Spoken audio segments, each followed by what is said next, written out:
이번엔 통계로 말하는 뉴스 퍼센트 시간입니다.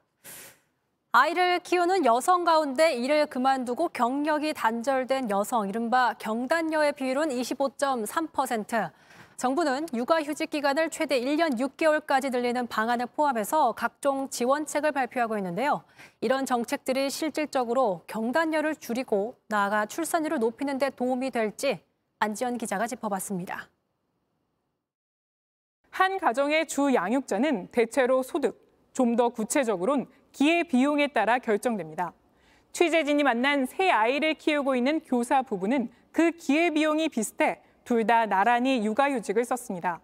교사라 휴직 부담도 비교적 적다 보니 두 사람이 번갈아가며 총 6년간 휴직을 한 겁니다. 제가 육아휴직을 하고 그 다음에 또 육아휴직을 하면 무급이 되어버리기 때문에 저희 남편이 이제 투입이 된 거죠. 경제적 계산을 하고 이 플랜을 짰던 거였어요. 경제적인 부분이 가장 중요하다고 생각해요. 하지만 대부분의 경우 육아휴직 기회비용이 남성이 크다는 이유로 여성이 주 양육자가 됩니다. 취재진이 접한 또 다른 부부도 그랬습니다. 두 사람 모두 같은 업종에서 근무했지만 육아로 퇴사까지 해야 했던 건 아내였습니다. 어머니 만 아침에 일찍 와서 제일 늦게 가요. 너무 슬퍼 보여요. 이런 얘기를 자꾸 해요. 또 애도 계속 아프고 그러니까 죄책감이 좀 컸어요. 남편이 직급이 또 더 높다 보니까 제가 그만두는 게 맞다고 그때는 생각을 했던 것 같아요. 재취업이 가능할 거라 생각했지만 구직 활동은 벌써 2년째 이어지고 있습니다. 금방 다시 일할 수 있을 거라고 좀 생각을 했었어요. 그래서 알아보는데 남자를 조금 더 우선하게 되고 뭐 애가 없거나 나이가 어린 그런 식으로 조금 밀리는 게 좀 느껴졌어요. 20대 때 생각했던 30대 모습은 아닌 것 같아요. 지금 제 모습이. 이번 퍼센트에서 주목한 수치도 바로 25.3%. 지난해 통계청이 발표한 아이를 키우는 여성 가운데 경력이 단절된 여성, 이른바 경단녀 비율입니다. 여성 4명 가운데 1명꼴이죠. 이 남성의 육아휴직 사용률은 점차 늘어 지난해 24.1%까지 올라왔지만 여전히 70% 넘는 나머지는 여성의 몫으로 남아있기 때문입니다.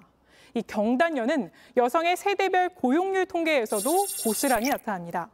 20대까지 남성보다 더 높았던 여성의 고용률은 30대 중반 들어 57.5%까지 뚝 떨어지고요. 이때 남성과의 격차는 30%포인트 넘게 차이가 납니다. 이후 소폭 상승하지만 20%포인트 가까운 격차를 더 좁히지는 못합니다.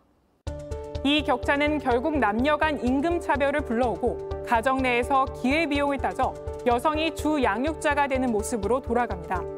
이 때문에 남성 육아휴직 시 소득 대체율을 높여 참여를 유도해야지 무작정 18개월까지 휴직 기간을 늘리는 건 오히려 여성 경력 단절을 유도한다는 분석이 나옵니다.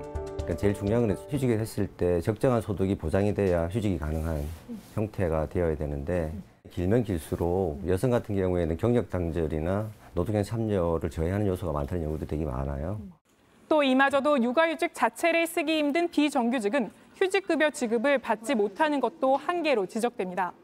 이처럼 휴직 기간엔 경제 지원을 통해 최대한 남성의 참여를 유도하고 이어 초등학교까지 이어지는 돌봄 공백이 생기지 않도록 믿고 맡길 수 있는 기관 마련이 시급한 문제라고 말합니다.